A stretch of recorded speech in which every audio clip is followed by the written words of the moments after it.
Bonjour à tous, très bon dimanche à vous. Des recommandations pour dynamiser le marché financier sous-régional. Elles ont été formulées lors d'un atelier initié par le Conseil régional de l'épargne publique et des marchés financiers. C'était du 13 au 15 avril dernier à Abidjan, Cheikh Koné. Le marché financier sous-régional de l'Union monétaire ouest-africaine se porte bien au regard des performances enregistrées ces dernières années.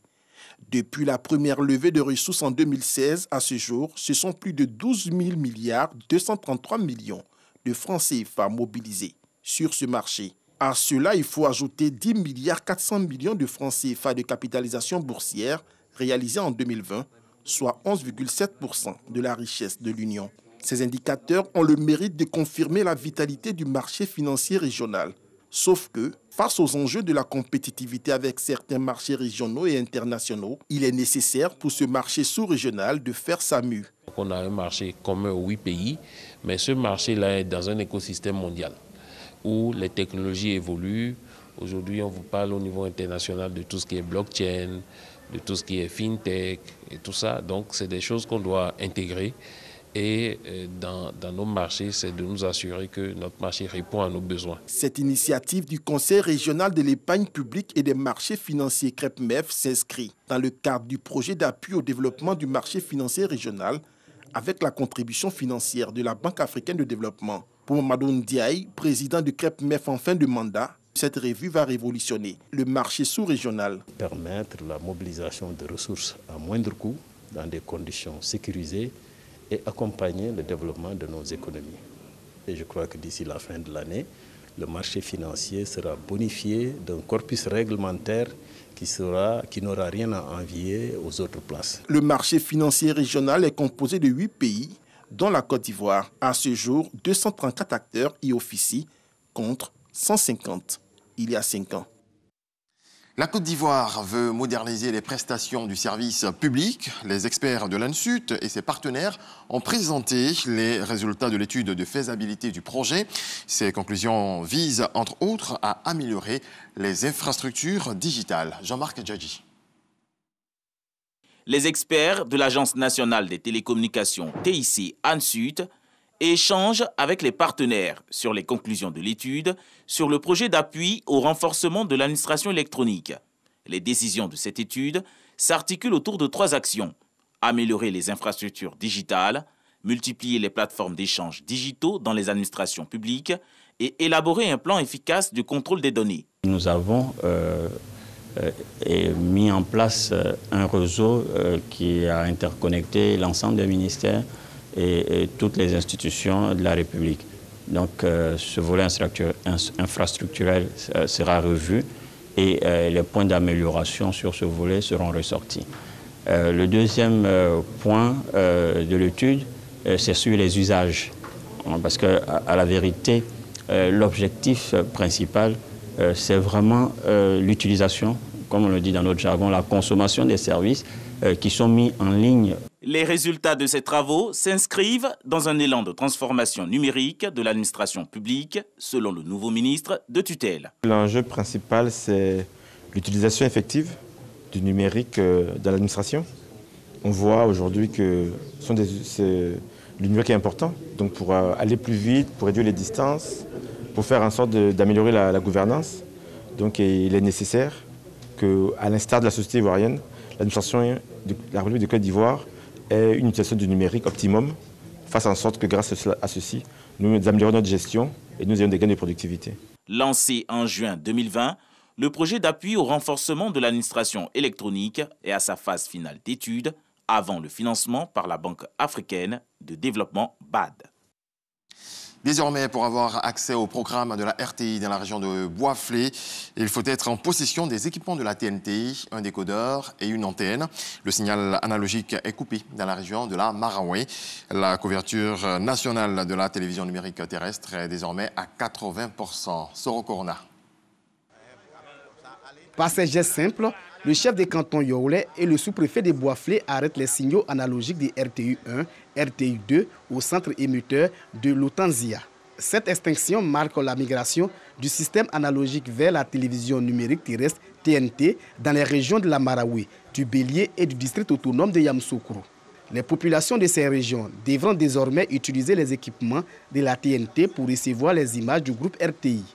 À travers cette extinction, la Société ivoirienne de télédiffusion, IDT, continue le déploiement de la TNT sur l'ensemble du territoire national. Tous ceux qui recevaient les images de la RTI notamment ne pourront plus bénéficier de nos images si ces personnes-là n'ont pas notre kit qui est composé d'un décodeur et d'une antenne TNT.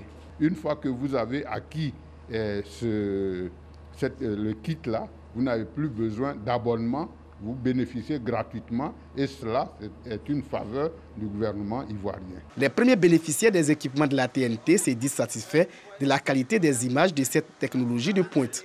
Les images que la TNT émet sont des images très intéressantes et le son et tout ce qui accompagne sont intéressants.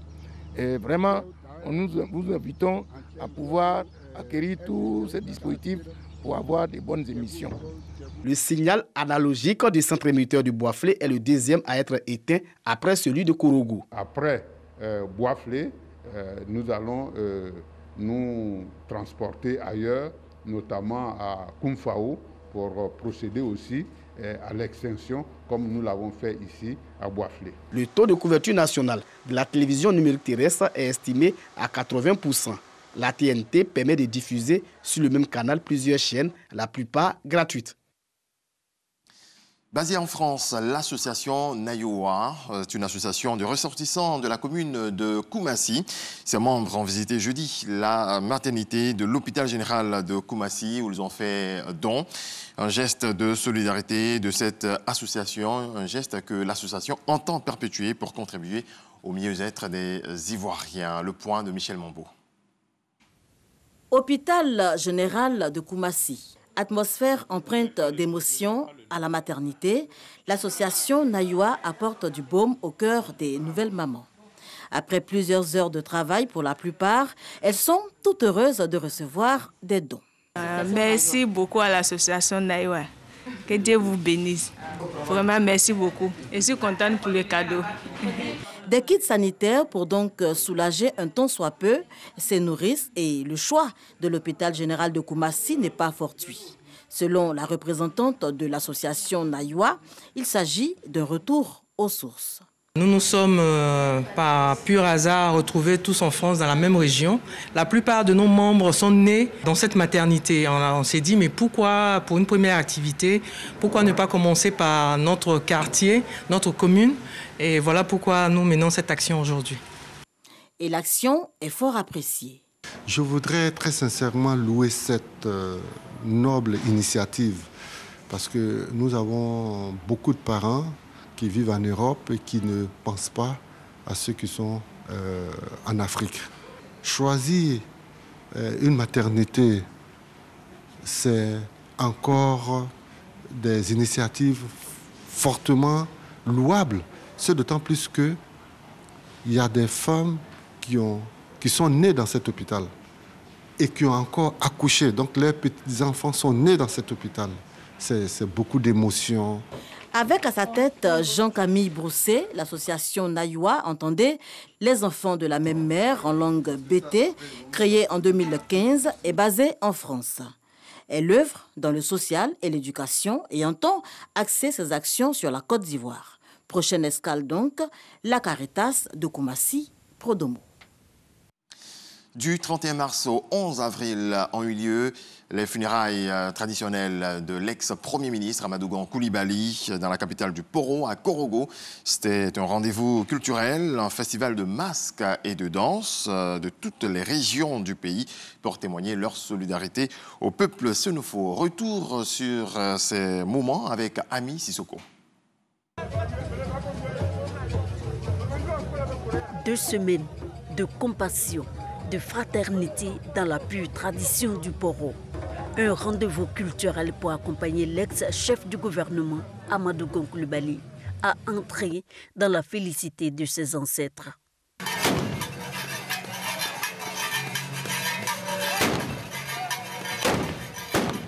Aux funérailles traditionnelles de feu, le Premier ministre Amadou Gon Coulibaly place Gondala au quartier Soba de Korogo. Les régions étaient toutes représentées, chacune fortement mobilisée tant au niveau des hommes que de sa richesse culturelle. L'exemple de la Nawa avec les pleureuses traditionnelles, les paroliers et chansonniers.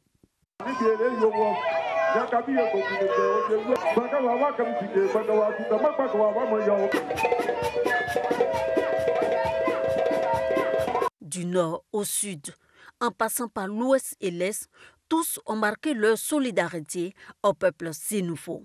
Cet hommage traditionnel a été marqué par des rites et danses qui ne s'exécutent qu'à de grandes occasions.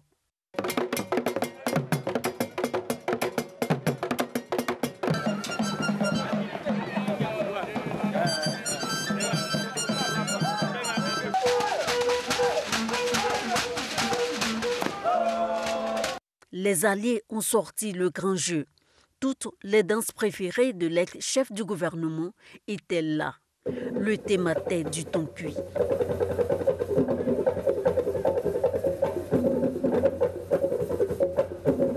Le ministre Gon Coulibaly qui affectionnait cette danse. Et comme ce sont ses funérailles, il fallait amener pour réveiller l'esprit et la présence de ce grand homme disparu.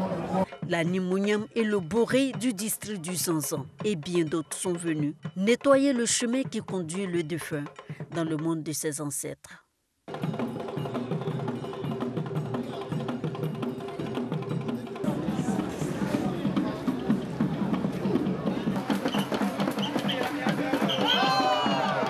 Les funérailles traditionnelles en pays sénoufo ne sont pas un moment de tristesse. Amadou Gon Coulibaly était un adepte du poro et fortement ancré dans la tradition sénoufo.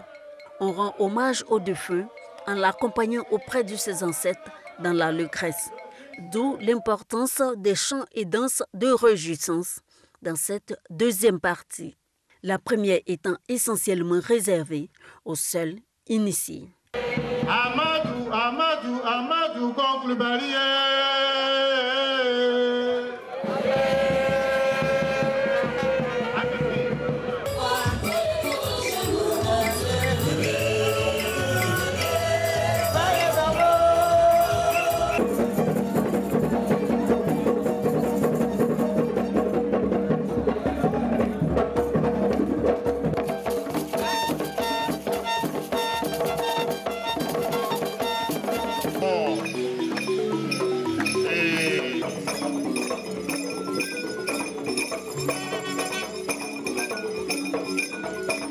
Danser le Ngoron suppose que vous avez fait avec succès. Vous avez passé avec succès l'ensemble des différentes étapes de l'initiation au poro. Et donc, ne danse pas le Ngoron qui veut, mais danse le Ngoron qui peut. À Korogo, les Ivoiriens sans distinction sociale, ethnique, religieuse et politique ont marqué leur solidarité au peuple sénoufo pour le repos éternel de celui que l'on appelait affectueusement le lion. Le balafon qui aimait particulièrement le défunt ainsi que le soromigidjo ont fermé la boucle. C'est la ferveur.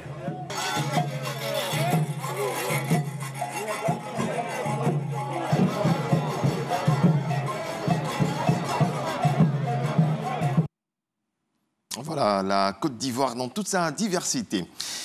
Dans le reste de l'actualité, premier contact au sol entre les forces loyalistes et les rebelles du Front pour l'alternance et la concorde au Tchad, au nord de Mao, dans la province du Kanem. Une colonne de mouvements rebelles entrée en territoire tchadien en provenance de la Libye. Le 11 avril, s'est infiltré jusqu'à cette localité située à moins de 300 km de la capitale avant d'affronter au sol les loyalistes. En Russie, emprisonné dans une colonie carcérale, l'opposant russe Alexei Navalny a débuté une grève de la fin le 31 mars dernier. Il proteste ainsi contre ces conditions de détention, accusant l'administration pénitentiaire de lui refuser l'accès à un médecin et à des médicaments. Des médecins proches justement de l'opposant ont exigé de pouvoir le voir, jugeant qu'il pouvait désormais avoir un arrêt cardiaque à tout moment. Le président américain Joe Biden se joignant de son côté aux inquiétudes quant au sort de l'opposant russe. Merci de votre attention. C'est la fin de ce point de l'actualité. On se retrouve pour la dernière édition à 23h.